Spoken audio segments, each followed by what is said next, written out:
بسم الله والحمد لله والصلاة والسلام على سيدنا ومولانا رسول الله وعلى آله وصحبه ومن والاه اما بعد۔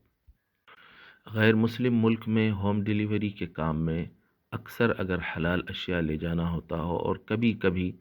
خنزیر کا گوشت یا شراب لے جانا پڑتا ہو تو ایسی نوکری کرنا جائز ہے یا نہیں؟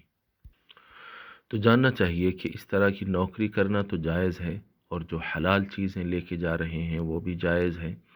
لیکن اس میں جو خنزیر کا گوشت لے جانا پڑ رہا ہے یا شراب یا کوئی بھی اور حرام چیز پہنچانا پڑ رہا ہے یہ ناجائز ہوگا،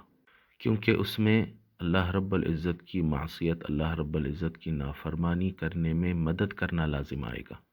اور اللہ رب العزت ارشاد فرماتا ہے وَتَعَاوَنُوا عَلَى الْبِرِّ وَالتَّقْوَى وَلَا تَعَاوَنُوا عَلَى الْإِثْمِ وَالْعُدْوَانِ، اور تم ایک دوسرے کی مدد کرو تقوی پر، اور ایک دوسرے کی مدد نہ کرو گناہ پر اور حد سے تجاوز کرنے پر۔ اور اس عمل میں گناہ پر مدد کرنا لازم آ رہا ہے، اس لیے حرام اشیاء کو پہنچانا حرام ہوگا، اور بطور خاص شراب کو، کیونکہ ترمذی شریف کی حدیث میں آتا ہے کہ اللہ کے رسول صلی اللہ علیہ وآلہ وسلم نے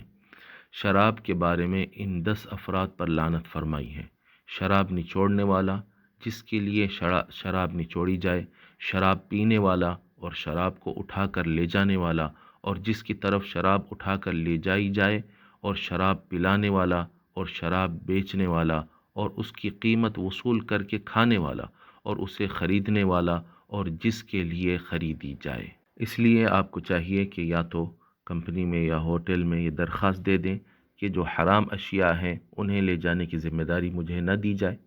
یا پھر کوئی دوسری نوکری آپ تلاش کر لیجئے،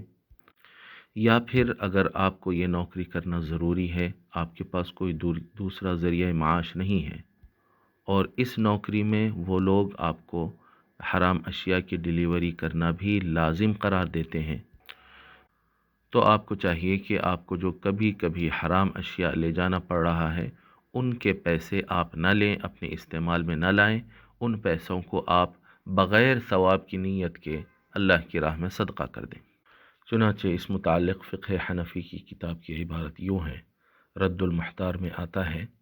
وجاز تعمیر کنیسة قال في الخانیة ولو آجر نفسه ليعمل في الكنيسة ويعمرها لا بأس به لأنه لا معصية في عين العمل، قوله وحمل خمر ذمي، قال الزيلعي وهذا عنده وقالا هو مكروه لأنه صلى الله عليه وسلم لعن في الخمر 10 وعد منها حاملها،